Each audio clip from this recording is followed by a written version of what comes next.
All right, guys, this is some MLB plays and props for Saturday, April 13th slate of games. Trey, let's take a look at the leaderboard. Have you start us off.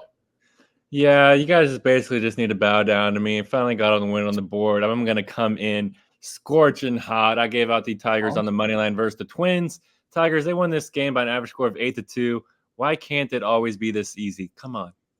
Yeah, 0-1 day over here for me. The Royals plus 120 on the money line against the Mets. Start out great. Salvi, solo shot in the top of the seconds, and Michael Wacha got in a little bit of trouble in the fourth inning. Single, and then it blew up. It blew up in front of them.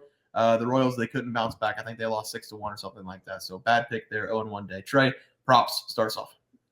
Yeah, guys, I'm actually 0-2 because I forgot I gave out that dinger prop. I gave out Kyle Schwarber over 1.5 total bases versus the Pirates and to hit a dinger. Schwarber, he only had a single in this game and a walk, and he did score a run. So maybe I should have given out his 1.5 hits plus runs plus RBIs.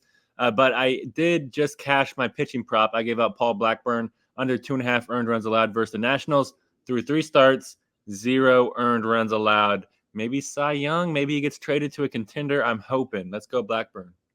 Yeah, and I've got some good news for you, actually. I had an 0-1 day with Michael Wacha. He gave up 3, needed to give up under 2.5. Aaron Judge did not play, so we could not bet the parlay of the home run. So we're just going to stay at 0-1. Aaron Judge, the game got postponed. So the Yankees did not play tonight. So an 0-1 day for myself. Trey, let's go to the place for tomorrow. Have you start us off?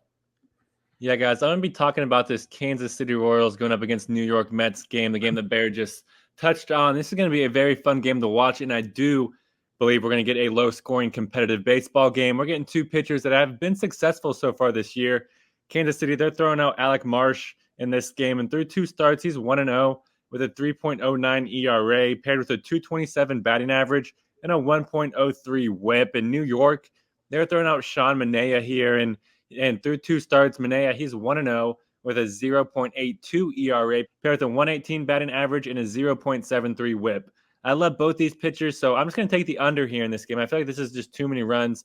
Give me the under 8.5 total runs in this game. I would take the under in the first 5, but we're getting 2 pretty decent bullpens, especially on Kansas City's side. So I do believe that the Mets will win this game. So we don't even have to worry about the bottom of the 9th having to score runs there. And I would go with the money line, but it is just too juiced. In the first game between these 2 teams yesterday, finished with a score of 6-1 in the Mets' favor, and the under did hit in that game as well. And I just expect Kansas City to continue to struggle to get runs across the board going up against Manaea in this game. And whenever we see of how the Mets have scored runs at home and how Kansas City has scored runs on the road, it only comes out to an average of 5.84 runs per game combined, which is way under this number. And I honestly just expect something similar. Give me the under 8.5 total runs in the Royals versus Mets game. Yeah, Trey, for my play today, we're going to be looking at the Texas Rangers going up against the Houston Astros. I don't know what's wrong with the Rangers and the Astros this season. Neither team's playing very well. The Rangers are having trouble hitting the ball, and they are coming off a series loss to the Oakland Athletics, only collecting a total of 10 runs in those 3 games. These teams just played a series a week ago, and the Astros dominated the Rangers. I think that's going to be the exact same thing here. I'm going to take the Astros on the money line. The Astros are going to go back to Blanco, and I talked about him after his no-hitter about the law of averages, and he should give up some more hits. The last time he faced the Rangers, that didn't happen. He went out there, he had another no-hitter through 5 innings, and he went 6 total innings, only allowing 1 hit, no runs. He's going to go up against the Astros once again, and I did watch that game from the 3rd inning on, and the Rangers had no clue what was coming. They were off balance most of the time he was out there on the mound. I like that to continue in this game. Blanco right now, he's the number 1 rated pitcher in the MLB according to Baseball Savant because obviously he's given up 1 hit so far in his 15 innings. I like his chances here going up against Andrew Heaney in this game for the Rangers. Andrew's only gone 8 1/3 inning, giving up 9 runs, 8 hits, 3 walks in the year, coming in with a 7.56 ERA. He's already pitched once against the Astros, and it was horrible. He gave up 6 hits, 6 runs, a home run, and then 3 walks. The Rangers, they've been struggling to swing the bat, and as I say that, they're putting up a ton of runs on the Astros, but that's an outlier. I still think they've been struggling on the season. The Astros have their best pitcher on the mound so far on the year. Give me the Astros here on the money line as the play. Trey, let's go to the player props. How do you start us off? Yeah, guys, I'm going to go with Ian Happ here. I'm going to take him to go over 1.5 hits plus runs plus RBIs against the Mariners. I love this over for Happ in this game. We should see him dominate here in this one. And with him being at the top of the Cubs batting lineup, we should see him get a ton of opportunities here as well. And Happ, he's played very well so far this year with a 298 batting average and has 8 RBIs and 11 runs scored as well. So he's been playing fantastic. And Happ, he's going up against righty Emerson Hancock here. And we've seen Ian just light up righties so far this year, in tune to a 324 batting average. And we should see him get a ton of chances here with being at the top of the batting lineup. So he should just light up the batting box as well. Look for Happ to get on base early and to be hit around the score with that loaded Cubs lineup behind him. Give me Ian Happ to go over 1.5 hits plus runs plus RBIs versus the Mariners. Yeah, Trey, I like it there. For my batting prop today, it's going to be Joey Gallo of the Washington Nationals to go over 1.5 bases going up against the Athletics. The A's going to be throwing out Joe Boyle, a 6'4", 240-pound monster of a right-handed pitcher. He has only been in 5 total games in the major leagues, and he's been a record of 3 wins and 1 loss. But this season, in the 2 games that he's pitched, it hasn't looked great. So far, he's only gone 7 2/3 innings, giving up 10 hits, 8 runs, and walking 7 batters. He has a whip this season of over 2, and going up against the Nationals, that could be a big problem if you let them get free base runners. They are very good contact hitters. Joey Gallo this season for the Nationals, he's only hitting 179 on the season. He has struck out 16 times already in the 39 at-bats.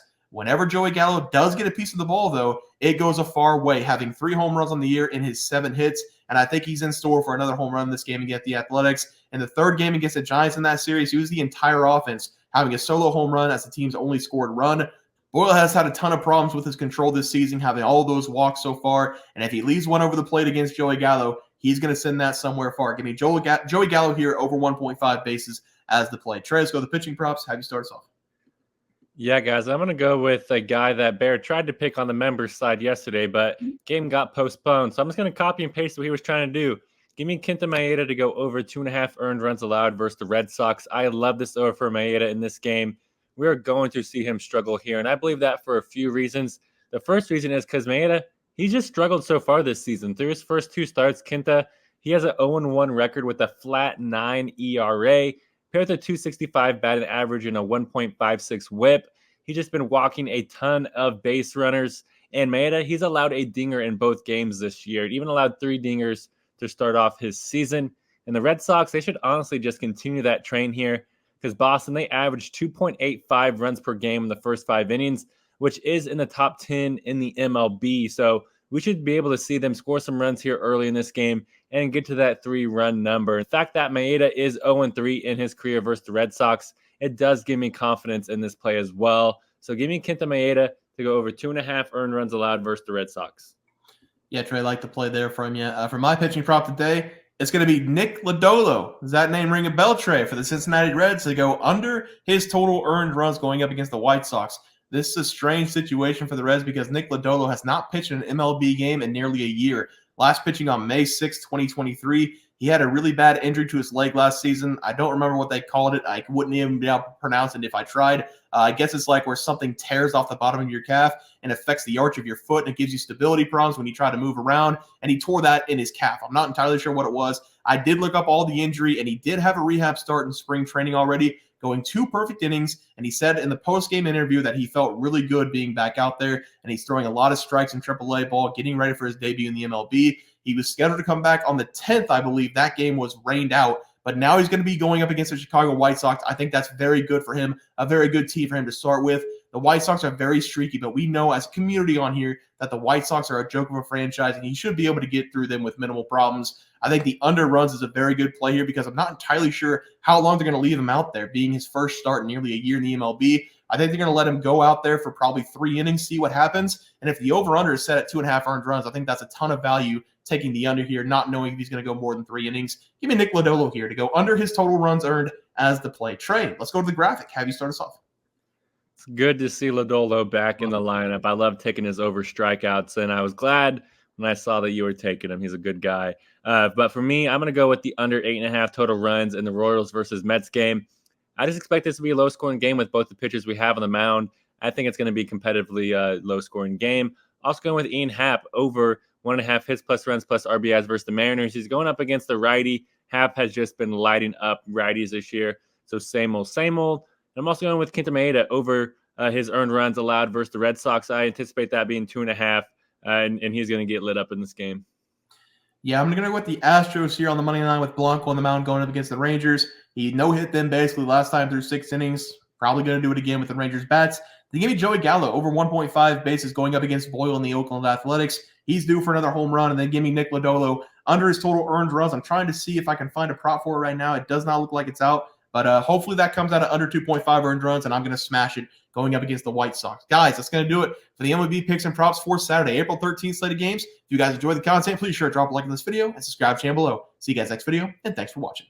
Super Bowl. We also have 12,000 subs coming right around the bend. We're at 10,200. We're going to give away 2 tickets to anybody to any game they want. NBA, NFL, college basketball. It doesn't matter. We can wait until the new season for NFL. Any game you want to go, whenever we get to 12K, we're going to have that giveaway coming up as well. Leaderboard. We had multiple questions this morning about how to become a member for the YouTube channel. Let's do that really quick tutorial. You're going to go to youtube.com. You're going to go to Bears Profit Plays. You're going to search it in. You're going to hit our thing. There's a join button right just to the right of subscribe. You're going to click that.